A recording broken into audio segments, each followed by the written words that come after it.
sekalian, kita nanti akan berbincang-bincang ya atau belajar langsung dari dua orang narasumber yang cukup ahli di bidangnya ya dan akan membawakan materi-materi yang sangat menarik sekali. Ya, bagaimana benar-benar kita bisa melakukan yang optimal dengan bisnis ini, menyikapinya dan sehingga bisa menjadi bisnis yang luar biasa. Ya, dan tak panjang lebar ya, kita akan sambut Dr. Fadli dari Jambi. Selamat malam, Dr. Fadli. Selamat malam, Pak David. Wah, seger sekali nih Dr. Fadli ini. Nah, malam hari ini Pak Dokter mau sharingkan apa ini kira-kira ini? Ya, oke, baik. Terima kasih, Pak David. Silakan Pak Ya, Dokter, saya kasih waktunya. baik, ya. Assalamualaikum warahmatullahi wabarakatuh. Ya, dan selamat malam untuk kawan-kawan semua yang tentunya di sini sudah menjadi agen dari Fulton International. Sangat berbahagia sekali kita bisa, ini pertama kali kita bisa berkumpul bersama-sama sesama agen, ya, untuk membicarakan dan saling sharing ya kira-kira seperti apa yang harus kita lakukan untuk bisa memulai, how to start, bagaimana memulai bisnis ini, dan how to develop, bagaimana kita bertumbuh, how to grow gitu kan. Nah, dan ini tentu uh, uh, mudah-mudahan ya kita akan tetap konsisten untuk adakan terus ini setiap minggu ya, di hari Selasa dan Kamis kalau nggak salah ya. Kita akan berbincang-bincang terus untuk berbagi strategi tentunya. Nah, baik. Teman-teman sekalian, sebelumnya saya tentu pengen bertanya ya ke teman-teman ini, ketika sekarang sudah menjadi member Fulton. Nah, tentu apa yang harus terpikirkan dalam benak teman-teman tentu adalah gimana sih caranya memulai bisnis Fulton, gitu kan ya pastinya. Nah, gitu. Jadi nanti kita akan bahas dalam dua topik ya. Yang pertama ya saya akan membahas bagaimana kita bisa memulai bisnis ini, dan yang kedua yaitu bagaimana kita ya bisa bertumbuh di bisnis ini. Nah, oke. Baik teman-teman sekalian, dalam terutama ini bisnis kita berada ya, ini yang harus kita ketahui bahwasannya kita berada dalam sebuah bisnis di mana bisnis ini memiliki kekuatan yang luar biasa. Ini harus kita sadari dulu ya. Yaitu pertama dari aspek bagaimana perusahaan kita itu yang kuat ya.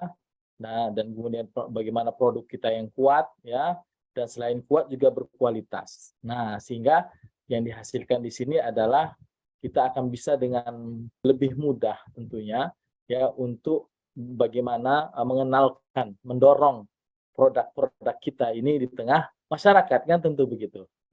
Nah, jadi untuk menumbuhkan hal itu tentu ya yang harus pertama kita harus pahami itu pastinya adalah pengetahuan kita, iya nggak?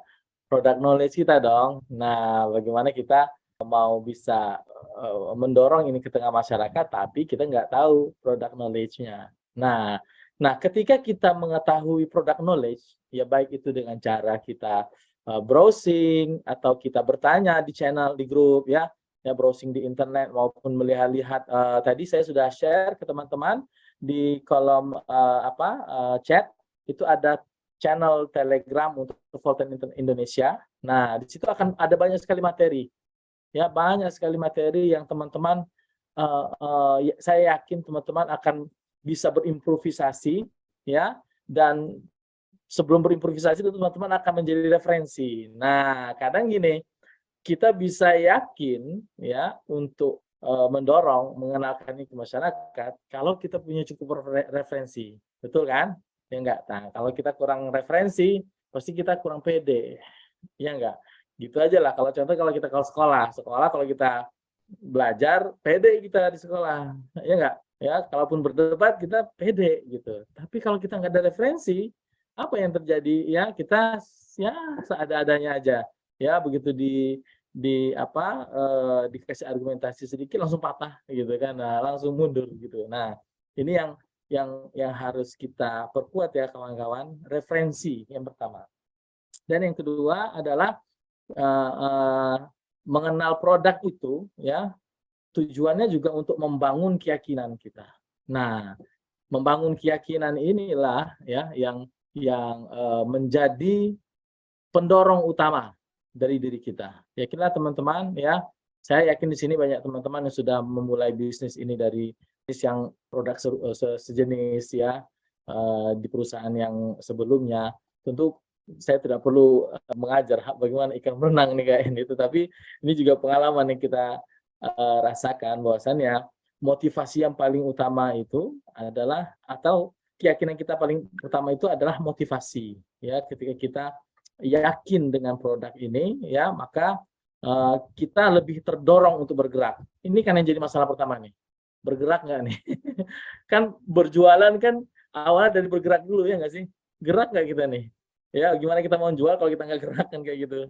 Iya nggak? Nah bagaimana kita mau mengenalkan ke orang lain kalau kita ya tidak, kita kurang kuat daya dorong atau motivasi kita. Nah ini harus kita bangun pertama. Pertama dengan referensi ya, banyak sumbernya, dan kita udah punya grup WhatsApp ya, kita bisa saling bertanya, dan kita juga di sini ada Abang Dr. Ali ya, di sini juga ada Pak Andang ya. Kita juga banyak teman-teman lain yang sudah punya pengalaman dan juga referensi yang bisa kita ajak berdiskusi ya, ada Umi Misna gitu ya. Jadi mudah-mudahan dengan seperti itu keaktifan kita sendiri itu yang mendorong, daya dorong pertama. Nah, ketika kita mulai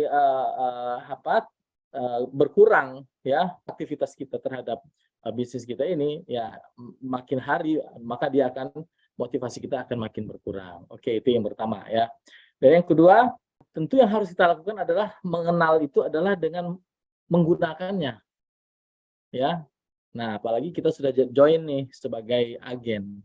Tentu kita sudah punya produk, ya. Kita gunakan produk itu, ya. Dan kita ikuti ketika kita menggunakan produk itu apa yang kita rasakan.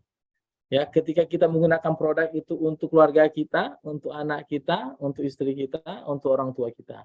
Ya, apa yang dirasakan. Nah, ini kita buat catatan-catatan ya, yang dia nggak harus spektakuler atau banyak atau sangat ilmiah sekali, tetapi itu bisa membuat orang tertarik ya tentang produk kita ini. Dan tentu setelah kita menggunakannya ya, kita membuat catatan dalam artian begini ya, kita membuat cerita tentang itu ya, entah itu dalam bentuk konten di Facebook ya, atau di status WhatsApp ya, dan lain-lain. Nah, cerita ini ya, cerita inilah yang membuat kita juga semakin hari kita semakin mengetahui, meyakini bahwasannya produk yang kita konsumsi itu memang memiliki manfaat, dan itu kembali lagi ke belakang, dia memberi motivasi dorongan ya kepada kita. Nah, ini yang saya rasa teman-teman bisa modifikasi dalam bentuk apapun ya, dan saya yakin sudah punya pengalaman dalam hal itu ya. Dan dalam perusahaan kita ini ada langkah-langkah yang namanya ABCD. Nah, ya kan, ABCD-nya gimana? Ada barang, kita udah ada A dulu, ada barangnya. Kita udah jadi agen, kita udah punya barangnya. Ya, kemudian B, beri coba. Diri kita sendiri kita kasih coba ini, ya. Dan kemudian yang kedua, beri coba kepada orang lain. Ya kan? Beri coba kepada orang lain. Nanti di setelah mungkin kalau teman-teman ada yang mau lebih tertarik bagaimana sih funneling atau menjual ini ya, sehingga bisa akhirnya dengan penjualan itu kita bahkan nanti bisa membantu kita merekrut ya agen-agen baru kita. Nah, tentu setiap bisnis itu punya karakter ya, punya karakter. Nah, kelebihan dari produk kita ini harus kita ketahui. Selain dari referensi tadi ya, dengan kita coba, dan tentu kita dari coba itu, disitulah kita memberikan catatan ya. Kalau saya merasakan nih pertama yang menjadi key point saya ya, ketika wah ini produk bagus, apa pertama, satu, dia adalah golongan rimpang. Sekali lagi ya, rimpang itu kayak jahe, kunyit, itu udah no doubt lah di dunia medis ya, itu nggak ada keraguan, benefitnya luar biasa. Nah, itu bagi saya itu memang menjadi poin penting ya. Saya yakin, saya nggak ragu lagi mendorong ini. Kenapa? Ini golongan Zingiberaceae. Nah, Zingiberaceae itu golongan kayak kunyit, temulawak, ya jahe, lengkuas, kayak itu manfaatnya, benefitnya luar biasa. ya bahkan dari Depkes mempunyai pusat penelitian tanaman obat keluarga ya di Tawangmangu itu salah satunya yang paling banyak itu adalah tanaman-tanaman rimpang ini. Nah, yang kedua, rimpang udahlah dia rimpang, dia yang paling gelap lagi. Ya, karena ada makna, warna ini ada makna ya. Nah, karena ketika satu tanaman satu herbal itu warnanya makin gelap, di situ antioksidannya makin tinggi. Ya. Artinya kita secara makroskopis saja kita udah bisa melihat, oh ini antioksidannya tinggi. Ya. Kemudian juga flavonoidnya tinggi. Artinya banyak metabolit aktif yang di sana sangat bermanfaat untuk kesehatan kita, ya gitu. Nah, itu poin pertama saya. Nah, teman-teman bisa mencari kekuatan apa yang teman-teman dapatkan dari sini. Nah, yang kedua apa? Saya melihat produk kita ini adalah dari aspek kualitas, terutama yang kopi ya seluruhnya ya. Kalau dari kayak VR4 itu kualitasnya apa? Bahwasannya ada keyakinan di saya, wah ini kayaknya sulit juga untuk disaingi ya oleh produk lain. Kenapa? Kita pertanian sendiri, kemudian kita pabrik sendiri. Ya, sehingga produk-produk kita itu formulasinya ya itu formulasi rahasia, hanya milik perusahaan kita. Beda dong kalau perusahaannya produknya Maklun. Ya enggak. Kalau Maklun nanti numpang ya di pabrik lain ya. Itu formulasinya ya akan dengan sangat mudah ya bocor ya, dan dengan itu artinya dalam waktu dekat ya akan bisa muncul pesaing-pesaing baru. Nah, di sini ini menjadi keyakinan saya juga bahwasanya saya yakin mendorong ini. Kenapa? Ini insya Allah bisa long lasting. Apalagi ketika saya melihat dia serius ini perusahaannya dengan inovasi. Nah, apa inovasinya? Inovasinya jahe hitamnya ini, jahe hitam sebagai poin pertama saya itu dibuat dalam bentuk variasi produk. Ya, produk sehari-hari yang habis pakai, yang sehari-hari kita konsumsi, yang mudah sekali untuk dihabiskan, ya, bukan bentuk herbal, bentuk suplemen-suplemen yang lain, bukan. Bentuknya bukan suplementasi. Bentuknya adalah makan minuman gitu ya, sehari-hari yang dengan mudah bisa kita konsumsi ya, dan dengan mudah bisa kita jual begitu. Nah, ini juga meyakinkan saya bagaimana saya harus ini insya Allah ini bisa long lasting.